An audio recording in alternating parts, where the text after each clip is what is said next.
chief executives. You touched on it just before the news. Being healthy, staying healthy, looking after your health. You look very fit.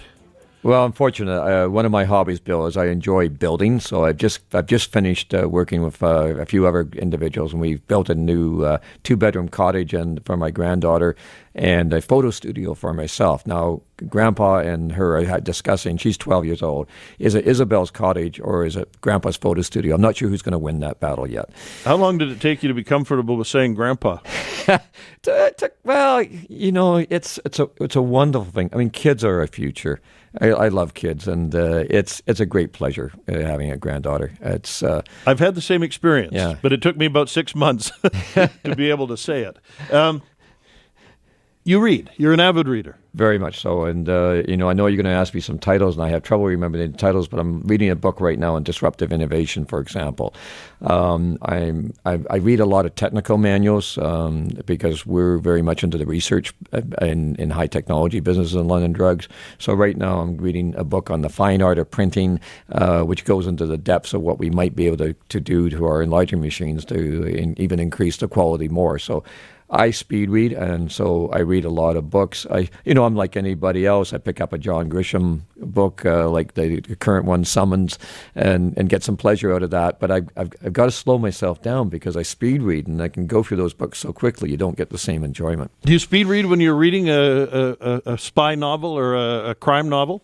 I did, and it was getting kind of silly because I ended up having so many books, and so I've tried to teach myself just when you're doing that, that's your relaxing moment, or you're trying to go to sleep moment. Just slow down. I ask because I speed read when it comes to reading material for this program. If I have a guest coming in and he's written a book, she's written a book, I can get through it pretty quickly. Yeah. But when I'm at the cottage or when I'm on vacation, I want to take some time to enjoy the book. It's entertainment then. I'd rather read a book than watch a movie, but I want it to last. Surely. And so besides doing that construction activity, I go out every night with my 2 Shelties. They have me well trained. They think I'm trainable, and they just won't they won't take no for a walk every night. If you could have dinner with any 4 people, living or dead, who would they be and why? Well, I had the privilege of having a 1-to-1 lunch with Bill Clinton, and I found that it wasn't scheduled. We were taking him back to one of our aircraft, and he suddenly said he was hungry. And it was in Toronto. It was a real surreal moment. There's Jack. There we are in a company called Jack Astor's, which is like a local little pub, I guess you might say. And Bill Clinton, the President Clinton, and myself having chicken fingers in the middle with the security having cleared the rest of the people out of the restaurant. I would love to have a dinner with him. He's actually invited me to New York to do so. I should really take him up on his offer. I can't do it anymore, but we also had Walter Cronkite come out as a speaker, and I learned why the world trusted Walter Cronkite. I did a handshake deal, which an awful lot of our business deals are, for him to come and talk to our vendors right after 9/11. I thought he'd be a voice of reason, and he was. But the Oscars decided to use him for the opening of the Oscars, and it was announced they were chasing him for opening. And I thought, there he's gone. I don't have a written contract. And it's the only time the Oscars have ever been opened from a TV studio in downtown Toronto because he would not go against his word to us. Wow. So if he was alive, I'd love to have him. When I was chairman of BCIT, which I had the privilege of being for 8 years, I had the opportunity to be on a boat with Gorbachev, just 18 other presidents and chairs, where he was seeking educational help. He was past his time of being in government.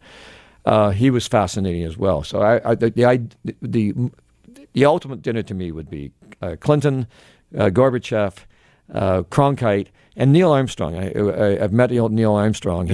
We sell the Lear aircraft, and he was on the original Lear board, and he's a fascinating, very down-to-earth individual. That would be a fascinating dinner to me.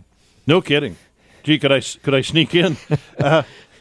In terms of the future, how long will you continue to work, and what will you look forward to when you no longer have to work at least as hard as you do today?